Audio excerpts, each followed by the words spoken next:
Aspirant, स्वागत है आप सभी का एग्जाम रिलेटेड न्यूज़ एनालिसिस में, यानी कि ERN है, जिसमें हम लोग कवर अप करते हैं most important articles Indian express के आपके एग्जाम पॉइंट ऑफ व्यू से। ओके, तो चलो शुरू करते हैं हम लोग हमारे फर्स्ट आर्टिकल के साथ, जो है पेज नंबर 1 पे। आप देख रहे हो यहाँ पे जयशंकर जी जो है वो मुस्कुरा रहे हैं, राइट। एंड उन्हीं के साथ में कौन है?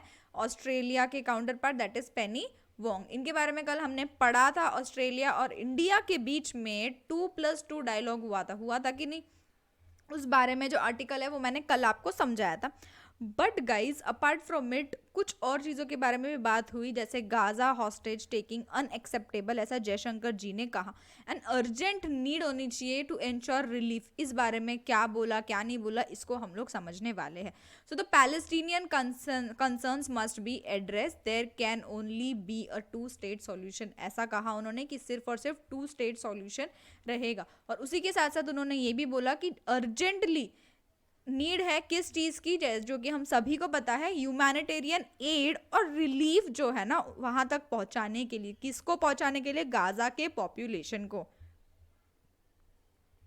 India on Tuesday underline that hostage taking जो है ना वो इक्वली अनएक्सेप्टेबल है, एंड उसको किसी भी तरह से हम लोग कॉन्डोन नहीं कर सकते। ओके, हॉस्टेज को लेके जाना ये बहुत ज़्यादा अनएक्सेप्टेबल है। पॉइंट की बात अगर मैं यहाँ पे करूँ तो डीपली कंसर्निंग सिचुएशन है मिडल ईस्ट में, एंड पर्टिकुलरली जो फोकस है वो गाजा पे है, ऐसा हमारे external affairs minister Jaishankar ji ने कहा है। जयशंकर जी टोल्ड ब्रिक लीडर सबमिट में उन्होंने कहा ही स्टेप्ड इन फॉर, ये सारी चीजें उन्होंने कहा कि on going Israel Hamas conflict in Gaza क्या कॉज कर रहा है, उससे क्या हमें देखने मिल रहा है? ह्यूमन सफरिंग देखने मिल रही है, कितना ज्यादा उधर जो वायलेंस हो रहा है उससे कौन एट द एंड सफर कर रहा है? सिविलियन सफर कर रहा है, elderlies, women, childrens. In short human suffering हम लोगों को देखने मिल रही है कि कितनी बद से बदतर हालत वहां पे हो रही है। एंड एक बहुत ज्यादा अर्जेंट नीड है यहाँ पे कि हम लोग ह्यूमैनिटेरियन एड और रिलीफ को वहां तक पहुंचाए। And it is also imperative that all hostages are relief. इसी के साथ साथ जितने भी हॉस्टेजेस हमास ने अपने पास में रखे हैं उनको रिलीज करना भी बहुत ज़्यादा गरज है, बहुत ज़्यादा इंपॉर्टेंट है। We believe that there is a universal obligation to observe international humanitarian law, कि एक यूनिवर्सल, एक पूरा ग्लोबल जो है, एक पूरा ग्लोबल ऑब्जर्वेशन ऑब्लिगेशन होना चाहिए किस चीज़ के लिए? कि इंटरनेशनल लेवल पे ह्यूमैनिटेरियन लॉ को फॉलो किया जाए। We all are aware that the immediate crisis ये किस वजह से हुआ था? हम सबको पता है कि 7 अक्टूबर को जो टेररिस्ट अटैक हुआ था उसी वजह से। टेररिज्म के अगेंस्ट तो इंडिया ऑलरेडी है कि वो बहुत ही ज़्यादा, वी शुड नॉट, क्या कहा है उन्होंने? National as well as international community that we should never compromise on terrorism. जहां बात टेररिज्म की आती है ना वहां पे कॉम्प्रोमाइज ये वर्ड आना ही नहीं मांगता, ये वर्ड आना ही नहीं चाहिए। We believe that the concerns of Palestinian people must be address in a serious and sustainable manner, कि पैलेस्टीनियन लोगों का जो कंसर्न है ना उसको सही में सीरियसली एड्रेस करना चाहिए, एंड सस्टेनेबल मैनर में, माने कि इस तरीके से कि वहां पे सस्टेनेबिलिटी आ सके। Okay, over the years India has supported socio economic welfare of Palestinian people.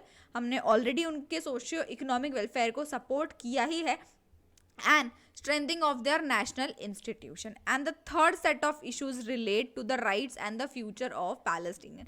देखो, 2-3 चीजें बहुत ज्यादा इंपॉर्टेंट है। सबसे पहले तो ह्यूमैनिटेरियन असिस्टेंट इंपॉर्टेंट है, secondly observation of international humanitarian law important है, तीसरी चीज राइट एंड पैलेस्टीनियंस का क्या फ्यूचर रहेगा ये भी इंपॉर्टेंट है, and that to have a solution. Solution क्या हो सकता है इस चीज का? 2 स्टेट सॉल्यूशन हो सकता है, कि उससे क्या हो सके, एक परमानेंटली इस चीज के ऊपर एक सॉल्यूशन, एक रास्ता जो है वो निकल के आ सके। जो वेस्ट एशिया में हम जो ये सिचुएशन देख रहे हैं ना उसके 3 ही मेजर इश्यूज है, उसके 3 मेजर इश्यूज मैंने बताए, एंड जो सॉल्यूशन उन्होंने बताया वो भी मैंने बताया। We share the view that occurred on October 7 was an act of terrorism, कि October 7 को जो भी चीज़ें हुई वो एक टेररिज्म का एक्ट है, ये इंडिया बोल रहा है, and it needs to be unequivocally condemned, उसको हम लोग कंडेम नहीं कर सकते। एंड हॉस्टेजेस के साथ तो हम लोग व्यू शेयर कर ही रहे कि हॉस्टेजेस को रिलीज करना चाहिए, हॉस्टेजेस लेके जाना ही एक्चुअल में बहुत बड़ा गलत बात है, right, and to be release, and we repeat our call for that, ऐसा कहा है इस तरीके से जयशंकर जी ने. Okay, earlier in the day Jaishankar had made similar remarks with Australian foreign minister Penny Wong by his side after bilateral meeting के बाद में ये सारी जो बातें हुई वो हुई कि ये कितनी चैलेंजिंग सिचुएशन है जो आज के डेट में हम लोग फेस कर रहे हैं, right. We think nation broad set of issues. So guys ये आर्टिकल आपको पेज नंबर 1 एंड 2 पे मिल जाएगा. ओके, चलते हम डायरेक्ट पेज नंबर 13 पे, जहां पे बात हो रही है सबसे बड़ी लड़ाई की. वर्ल्ड वॉर 2 के बाद अगर कोई सबसे बड़ी लड़ाई है तो वो है fight against climate change. Climate change के अगेंस्ट की लड़ाई सबसे बड़ी है गाइस. आप इस टेबल को ही अगर ध्यान से पढ़ लोगे ना तो सारा का सारा जो आर्टिकल में क्या बोला गया ना, इतने बड़े सारा आपको एक जगह पे समझ में आ जाएगा कि एमिशन कितना कर रहे हैं. क्राइटेरिया एमिशन का, requirement and current state. Requirement क्या है? Immediate peak and rapid reduction by 2030 emission must be 43% below 2019 की. 2019 में जितना एमिशन हो रहा था ना उससे 43% लेस होना चाहिए. एंड करंट स्टेज, आज की सिचुएशन अगर हम लोग बोले ना, एमिशंस आर स्टिल राइजिंग, वो तो बढ़ रहा है हमको पता है. And 2030 emissions are likely to be just below 2%. हमको कितने चाहिए? 43% चाहिए 2030 तक, ठीक है. और आज के रेट में कितने? Just below 2%. कितना ज़्यादा कम है. अडेप्टेशन की बात करें तो at least 215 billion per year funding चाहिए अडेप्टेशन प्रोजेक्ट्स के लिए डेवलपिंग कंट्रीज को. लेकिन कितनी फंडिंग आ रही है अभी? Barely $21 billion. देख रहे हो? Barely $21 million. Then loss and damage की बात करें तो estimated $100 billion year required to help countries hit by climate disaster. से जो कंट्रीज हिट होती है उनको कितना ज़्यादा लॉस एंड डैमेज होता है और उसके लिए कितनी एक एस्टिमेटेड अमाउंट होनी चाहिए. रिक्वायरमेंट कितनी है? करंट स्टेज में इसके लिए कोई पैसा है नहीं, no money right now. Finance की बात करूँ, टेम्परेचर पे आ जाता है. चलो temperature, hold rise within 1.5 degree Celsius from pre industrial times. और कल ही हमने देखा कि इस चीज को ब्रीच कर दिया है. Breach for daily annual average likely to be breached in 4 years. 4 साल में तो ये पूरा का पूरा ब्रीच हो जाएगा. सो ये बात कब क्यों आ रही है? क्योंकि it is ahead of annual COP summit जो होने वाली है क्लाइमेट चेंज के ऊपर. सेवरल स्टडीज, रिपोर्ट्स वगैरह बहुत सारी चीजें बाहर आई है गाइस. उसी में अब भी नवंबर 17 हमने देखा कि डेली एवरेज ग्लोबल टेम्परेचर जो है ना वो एक्सीड कर रहा है प्री इंडस्ट्रियल बेसलाइन को by more than 2% degree Celsius for the first time. पहली बार ही ऐसा हुआ है. और मैं आपको बता दूं सबसे हॉटेस्ट ईयर 2016 को बोला जा रहा था और अब 2023 ने इसको पार कर लिया है. मतलब सबसे हॉटेस्ट ईयर 2023 को बोल सकते हैं. इसके पहले 2016 को बोल रहे थे. ओके, इतनी ज़्यादा प्रॉब्लम हो रही है. एमिशंस जो है वो अभी भी बढ़ रहा है. आपको बता दूं जिस तरह से आप लोग भी टाइम टेबल बनाते हो और उसको कभी फॉलो नहीं कर पाते हो, राइट, उसी तरह से क्लाइमेट चेंज के ऊपर एक्शंस ये करेंगे वो करेंगे फलाना ढिमकाना, ये सारी चीज़ें तो बना लेते लेकिन उसको फॉलो नहीं कर पाते उसके टारगेट्स को. ये बहुत बड़ा इशू है. ये सबसे बड़ा इशू. एमिशंस राइज हो रहे हैं ये तो हमको पता है. According to IPCC that is intergovernmental panel on climate change ने कहा है कि ग्रीन हाउस गैस एमिशन जो है need to be cut down by 43%. ये मैंने आपको बताया. उसी के साथ साथ लेटेस्ट एमिशन गैप रिपोर्ट ने भी कहा है एमिशंस आर राइजिंग, एमिशंस बढ़ रहे. कोविड-19 में एक पहला ऐसा ईयर था 2020 जिसमें ये एमिशंस जो है ये कम हुए थे. बट आज के डेट में ये 2016 से ज़्यादा बढ़ गए हैं गाइस.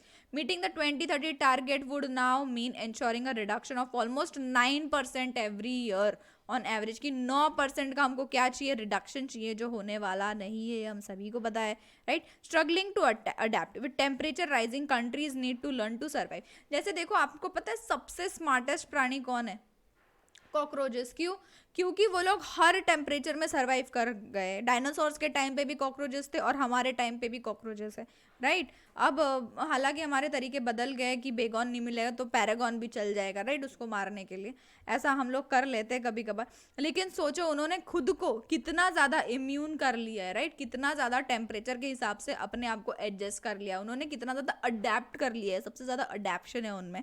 तो उसी तरीके से जो कंट्रीज है ना टेम्परेचर राइज से खुद को अडेप्ट करने की कोशिश करें. For example for some countries like small island states threatened by rising sea levels. की सी लेवल जो है वो बढ़ जाएगी तो उनको क्या करना होगा? Build sea walls. सीज के अराउंड उनको वॉल्स बिल्ड करना पड़ जाएगा. Others would like to make their infrastructure more resilient. कि इंफ्रास्ट्रक्चर हमारा और अच्छा रेजिलेंट हो जाए still others want to set up early warning systems, कि कुछ हो तो अर्ली वार्निंग सिस्टम भी हम लोगों को पता चले, ताकि हम लोग क्या करें, अडेप्ट कर सके, चीज़ों को खाली कर सकते, लोगों को रीशफल कर सके, रीशिफ्ट कर सके, राइट, ये सारी चीज़ें। और invest in temperature resilient agriculture और वाटर रिसोर्सेज, कि एग्रीकल्चर को कैसे टेम्परेचर रेसिलेंट बना सके। एग्रीकल्चर, मान लो कि कोई चीज़ आपको एक उगानी है, शिमला मिर्च उगानी है, तो उसके लिए भी तो एक प्रॉपर स्पेसिफिक टेम्परेचर चलता है। चाहिए स्ट्रॉबेरी उगानी है, आप राजस्थान में स्ट्रॉबेरी उगा सकते हो क्या? नहीं उगा सकते, क्यों? क्योंकि उसके लिए ठंडी जगह चाहिए। तो क्या हो गया, टेम्परेचर रेसिलेंट एग्रीकल्चर हो गया, तो उसमें इन्वेस्टमेंट,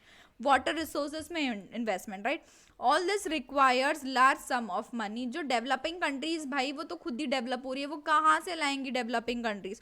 और वो अल्टीमेटली किससे एक्सपेक्ट कर रही थी? पेरिस एग्रीमेंट से, जो कि फाइनेंशियल हेल्प देने वाला था। रिच नेशंस जो है वो पुअर नेशंस को, डेवलपिंग कंट्रीज को फाइनेंशियल हेल्प देने वाले थे, बट उसका अभी तक फाइनेंशियल हेल्प का एफ भी नहीं आया है, right.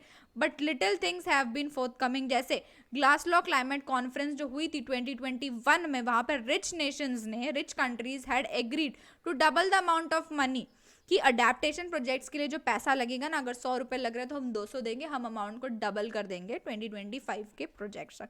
That would have increase international adaptation to finance from about $20 billion to $40 billion. लेकिन यूएन के रिपोर्ट ने ये सजेस्ट किया that the availability of adaptation money has actually decline by almost 15% last year. की अवेलेबिलिटी जो है adaptation के money की, तो वो ऑलरेडी डिक्लाइन हो चुकी है 15%। ये तो हो गया स्ट्रगलिंग टू अडेप्ट। उसी के अलावा हुआ empty loss and damage fund की, जो लॉस हो रहा है, जैसे along with mitigation and adaptation, loss and damage is the third important pillar. अगर हमको क्लाइमेट चेंज को फाइट करना है, सबसे पहले कि एमिशंस जो है वो बढ़ रहे हैं, उसको कम करना होगा, अडेप्ट करना होगा चेंजिंग एनवायरनमेंट के साथ। तीसरी चीज आ जाती है यहाँ पे एम्प्टी एंड लॉस डैमेज को किस तरह से हम लोग देखते हैं, कि कैसे हम लोग जो क्लाइमेट चेंज है उसके अगेंस्ट लड़ सके। After a long and painful struggle, developing countries ने मैनेज किया था और एस्टैब्लिश किया था Sharm el Sheikh conference last year, ठीक है। इसमें जो फंड था ना, it is meant to provide financial help to countries stuck by climate disaster. जिन कंट्रीज में, जो कंट्रीज क्लाइमेट डिजास्टर्स की वजह से स्टक हो चुके हैं ना, उनको फाइनेंशियली हेल्प करना। Okay, it is expected that some money would flow this year, कि इस साल कुछ तो मनी आएगा इसमें, ये एक्सपेक्टेड है। Then money the biggest barrier, ये तो हमको पता है, बोलते ना पैसा क्या है, हाथों का मैल है भाई, थोड़ा मैल हमको भी दे दो, राइट। मनी बिगेस्ट बैरियर बनते जा रहा है। जो भी ये बोलता है थोड़ा थोड़ा आगे क्लाइमेट में कंट्रीब्यूट कर देना, राइट। या जो आपको ये बोलता है कि पैसा हाथों का मैल है, उतना ज़्यादा मैल भी नहीं है, मैल बड़ा महंगा है, right. Much of the fight against climate change resist on the premise that rich countries and developed countries would take the lead not just in making emission cut but also in providing money to developing country। कि सिर्फ emission को control करने में ही rich and developed country का हाथ नहीं है, but developing countries को एमिशन कट में किस तरह से वो हेल्प कर सकते हैं, उसमें भी उनका बहुत बड़ा हाथ है, as it has turned it out by $100 billion annual flow, something that the developed countries has promised way back in 2009 has become so dated it does not seems to matter anymore। कि ये कुछ matter भी नहीं करता, पहले जो बोल दिया बस एक बार ही बोल दिया था, लेकिन ये सारी चीजें हो नहीं रही है। The last couple of years saw some talks about reforming international financial system to align their priorities. कि इंटरनेशनल फाइनेंशियल सिस्टम्स जो है ना, उनको अपनी प्रायोरिटीज को अलाइन करना पड़ेगा, राइट। What happens next? अगर 2030 तक हम एमिशंस को, जो हमारा टारगेट है, उसको कंट्रोल नहीं करते, if it is about meeting 2030 emission reduction target consistent with 1.5 और even 2 degree Celsius pathway, the fight is as good as over. क्यों? क्योंकि हम लोग टारगेट्स तो बनाते लेकिन उसको क्या नहीं कर पाते, उसको फॉलो नहीं कर पाते। हिस्टोरिकली भी अगर हम लोग देखने जाएंगे ना, तो कभी भी क्लाइमेट चेंज का जो टारगेट है ना, हैज एवर बीन मेट, कभी भी वो मेट नहीं हुआ है।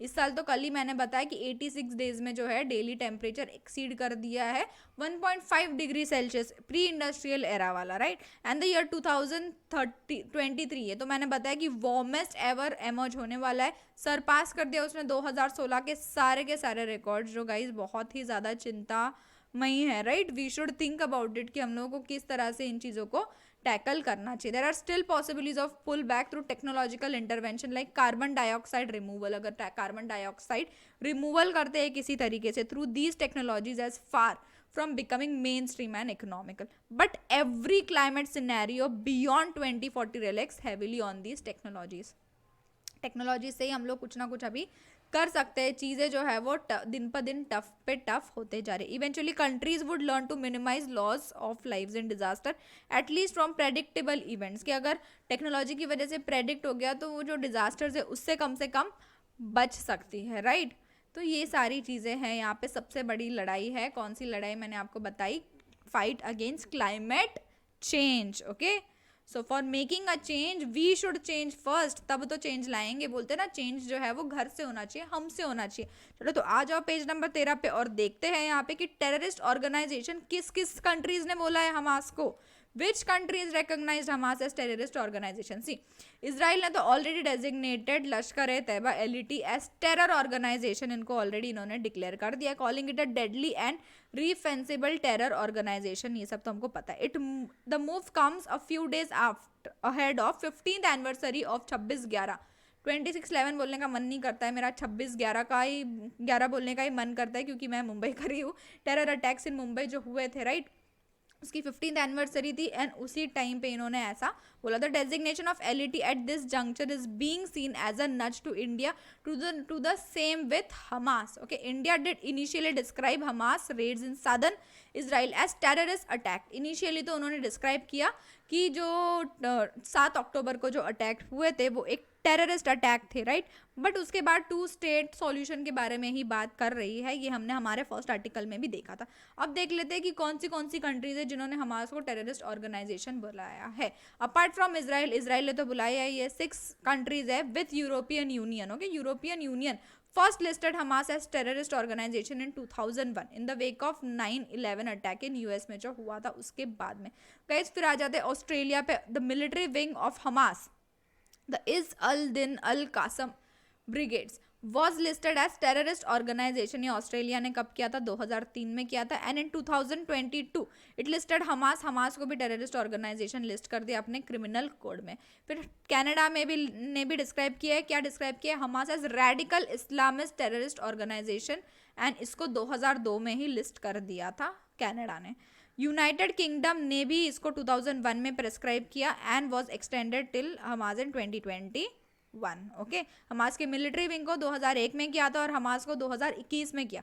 जापान ने भी किया है. Japan following the Hamas attack, 7 अक्टूबर को जो हमास का अटैक हुआ था उसके बाद जो जापान के फॉरेन मिनिस्टर है ना, उन्होंने इसको बोला कि Japan asset freezing of terrorist and others among other measures, कि जापान में कोई ऐसा लॉ वगैरह तो नहीं है कि इनको क्रिमिनल कोड वगैरह में डाल दो, लेकिन फिर भी हम इनको क्या करें, हम इनको फ्रीज कर रहे हैं. पैरागुआ बिकेम साउथ अमेरिका की पहली कंट्री है जिसने 2019 में ऑफिशियली हमास को एक टेररिस्ट ऑर्गेनाइजेशन क्लेम कर दिया, एंड अल कायदा और ISIS को भी. ठीक है. यूनाइटेड स्टेट्स की अगर हम बात करें तो the development of the states of United government ने भी हमास एंड 2 अदर और 2 पैलेस्टीनियन ग्रुप्स, कौन सी है ये, पैलेस्टीनियन इस्लामिक जिहाद और popular front for liberation of Palestine, PFLP, कौन सा है, PFLP को बोला है, राइट. क्या है ये, एक तरह से टेररिस्ट ऑर्गेनाइजेशन है. And these groups were also listed as specifically designated global terrorist SDGT में भी डाला इनको अक्टूबर 2001 में को. ये चीज़ आपको ध्यान रखनी है. What does designation and terrorist organisation entail, क्या मतलब होता है कि गवर्नमेंट डेजिग्नेट करती है एक टेररिस्ट ऑर्गेनाइजेशन को अपने स्पेसिफिक नेशनल लॉज के तहत, जैसे कि such as terrorism act 2001 in UK. ठीक है, यूके में अगर हम लोग बात करें तो क्या है, टेररिज्म एक्ट 2001 के तहत. इंडिया में अगर हम लोग बात करें तो अनलॉफुल एक्टिविटीज प्रिवेंशन एक्ट 1967 के तहत. Okay guys, so that was it for this article. चलते हैं हमारे नेक्स्ट आर्टिकल पे. पेज नंबर 13 पे ये आर्टिकल है, बहुत अच्छा आर्टिकल है कि एक रेयर मेटल जो है ये मिला है सतलुज के सैंड में. सबसे पहले मैं आपको बता दूं कि सतलुज रिवर जो है ये किस रिवर की ट्रिब्यूटरी है, इंदस के ट्रिब्यूटरी है, राइट. सतलुज के अलावा इंदस की कितनी ट्रिब्यूटरीज है, इंदस की टोटल 5 ट्रिब्यूटरीज है. कौन सी है, झेलम है, छेनाब है, राइट, देन रवि है, बियाज है, सतलुज है. ये सतलुज रिवर को रेड रिवर भी कहा जाता है क्योंकि ऐसा माना जाता है कि इसका ओरिजिन जो है it is located to lake Rakshastal जो तिब्बत में है, एंड ये एंटर करता है इंडिया में, ये एंटर करती है इंडिया में थ्रू शिपकिला पास, ओके, जो कि है हिमाचल प्रदेश में. ईस्टर्न मोस्ट इंदस रिवर की सबसे ईस्टर्न मोस्ट ट्रिब्यूटरी है सतलुज। ओके, ये चीज आपको ध्यान में रखनी है। एंड इंदस रिवर का ओरिजिन कहाँ पे है? लेक मानसरोवर। इंदस रिवर कौन से स्टेट्स में फ्लो करती है? कहाँ पे फ्लो करती है? जम्मू एंड कश्मीर में वो फ्लो करती है, ठीक है। उसी के बाद हिमाचल प्रदेश में, पंजाब में, देन राजस्थान में, हरियाणा में भी और चंडीगढ़ में भी। ओके, तो ये चीज आपको ध्यान में रखनी है। इंदस, उसकी ट्रिब्यूटरीज सतलुज का ओरिजिन, क्योंकि सतलुज न्यूज में है, सतलुज सैंड्स न्यूज में है, तो जाहिर सी बात है आपको रिवर के बारे में भी थोड़ी बहुत नॉलेज होनी चाहिए। तो आ जाते हैं सतलुज सैंड में एक रेयर मेटल फाउंड हुआ है गाइस, जिसका नाम है टेंटैलम। अब टेंटैलम की अगर मैं बात करूँ ना, तो ये बहुत ज़्यादा रेयर मेटल है। It's grey, heavy and very hard. And सबसे इंपॉर्टेंट बात, one of the most corrosion resistant metal in use today, कि आज के डेट में सबसे ज़्यादा कोरोजन से रेजिस्ट होता है, मतलब जल्दी से इसको जंग नहीं लगेगी, ऐसा मेटल है ये। It possesses high corrosion resistance है इस मेटल में। When pure tantalum is ductile, अगर हम प्योर टेंटालम की बात करें ना, तो वो बहुत डक्टाइल होता है। डक्टाइल का मतलब इसको स्ट्रेच किया जा सकता है, पुल किया जा सकता है, थिन वायर्स में बनाया जा सकता है, थ्रेड के जैसे बनाया जाता है। बोलते हैं ना गोल्ड इज डक्टाइल, गोल्ड को भी तो हम लोग डक्टाइल बोलते हैं। क्यों?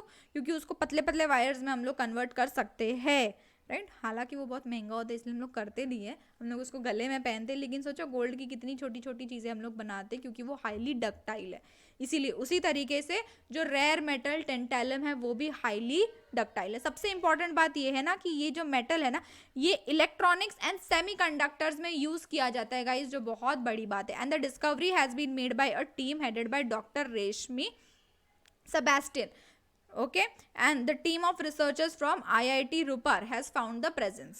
ये चीज आपको ध्यान रखनी है। किसने डिस्कवर किया? किस टीम ने डिस्कवर किया? कहाँ डिस्कवर हुआ? सतलुज रिवर सैंड में, पंजाब में। किस चीज के लिए यूज होता है? इलेक्ट्रॉनिक सेमीकंडक्टर के लिए। क्या इसके बेनिफिट्स है? एंटी कोरोजन रेजिस्टेंट है, हाईली डक्टाइल है, राइट। ये सारी इंपॉर्टेंट चीजें हैं। डिस्कवरी के बारे में तो मैंने आपको बताया। सबसे पहले टेंटालियम जो है वो डिस्कवर किया था बाय एंडर्स गुस्टैफ एकेनबर्ग ने, स्वीडिश केमिस्ट जो है, 1802 में।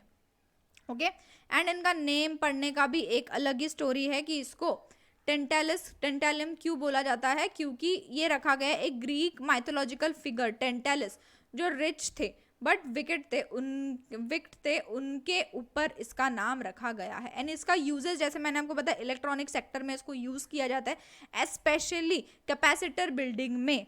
और टेंटालियम का जो मेल्टिंग पॉइंट है ना, वो काफ़ी हाई होता है, इसीलिए फ्रीक्वेंटली इसको यूज़ किया जाता है as a substitute for platinum. Platinum आपको पता है बहुत ज़्यादा कॉस्टली होता है, राइट। एंड ये इसीलिए आइडियल है किन चीज़ों के लिए? पोर्टेबल इलेक्ट्रॉनिक डिवाइसेस के लिए, स्मार्टफोन्स के लिए, लैपटॉप्स के लिए, डिजिटल कैमरास के लिए। तो ये देखो बहुत ही अच्छा न्यूज़ है हमारे लिए कि सतलुज के रिवर सैंड में हमको क्या मिला है? टेंटालियम मिला है, जो हमारे लिए बहुत अच्छी खबर है आज के डेट में।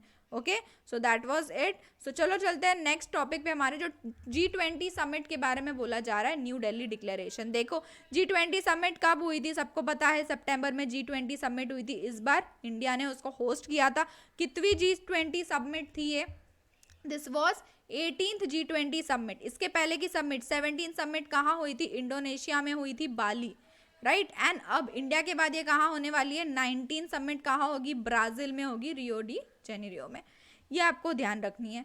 इंडिया के G20 के शेरपा कौन है? अमिताभ कांत, ठीक है, Amitabh Kant, fine. And G20 का फुल फॉर्म क्या है? ग्रुप ऑफ 20, जिसमें 19 कंट्रीज है guys, plus European union. And अभी ताज़ा सितंबर 2023 में AU भी इसमें एड ऑन हो गया, तो ये हो गए हैं 21।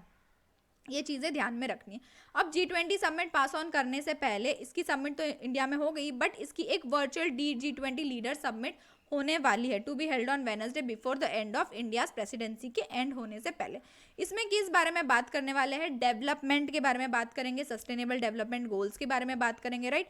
सिंस आर सक्सेसफुली हमने इस G20 को होस्ट किया था, उसके बाद G20 डिक्लेरेशन अडॉप्ट भी किया था, राइट सभी ने। While the development will be the core agenda, सबसे कोर एजेंडा क्या होगा, डेवलपमेंट होगा, डेवलपमेंटल इश्यूज रहेंगे। द लीडर्स में discuss other issues and virtual summit will provide an opportunity not only to discuss implementation of leaders declaration but also leaders to share views, कि वो सिर्फ implementation की बात नहीं करेंगे, अपने जो व्यूज है उसकी भी बारे में बात करेंगे। इन शॉर्ट डेवलपमेंट के बारे में बातें होने वाली है, कोऑपरेशन के बारे में, क्रिटिकल चैलेंजेस पे किस तरह से हम लोग कोऑपरेट कर सकते हैं, that we confront the address gap in global governance को किस तरह से टैकल कर सकते हैं, सस्टेनेबल डेवलपमेंट गोल्स के बारे में बात होगी, मल्टीलैटरल सिस्टम्स के बारे में बात होगी, राइट। तो ये सारी चीजें। When asked about Israel Hamas conflict के बारे में पूछा गया ना, तो उन्होंने बोला हमारे जो फॉरेन सेक्रेटरी है विनय क्वात्रा, उन्होंने बोला कि अभी से हम लोग प्रीजज करके नहीं सोच सकते हैं ना कि कौन से इश्यूज जो है वो लीडर्स बात करेंगे, किस किस इश्यूज के बारे में, अभी देखा जाएगा, जो जैसे होगा पता तो अपन को चल ही जाएगा। Okay, so as the New Delhi summit held drawn to a close in September, Prime Minister Narendra Modi has proposed a virtual session in November में, जो वर्चुअल सेशन है वो होने वाला है। एंड जैसे कि मैंने बताया इसके बाद G20 प्रेसिडेंटशिप किसको जाएगी, ब्राजील जाएगी। ओके, वो 19 रहेगी, ये वाली 18 सबमिट थी। इतनी चीजें आपको याद रखनी है गाइस। सो अगर आपको किसी भी चीज में कोई भी डाउट है तो ये हमारा हेल्पलाइन नंबर है, आप इस पे हमको कांटेक्ट कर सकते हो। एंड अगर आपको करियर के किसी भी पड़ाव पे गाइडेंस की जरूरत है, so you know we have the best counsellor. Guys हमारा Telegram channel and WhatsApp channel का जो लिंक है ना, वो भी आपको नीचे डिस्क्रिप्शन बॉक्स में मिल जाएगा, तो पक्का से ज्वाइन कर लेना। अगर चैनल पे न्यू है तो सब्सक्राइब कर लो। मिलते हैं कल इसी तरह से न्यू आर्टिकल्स के साथ। Bye everyone, take care.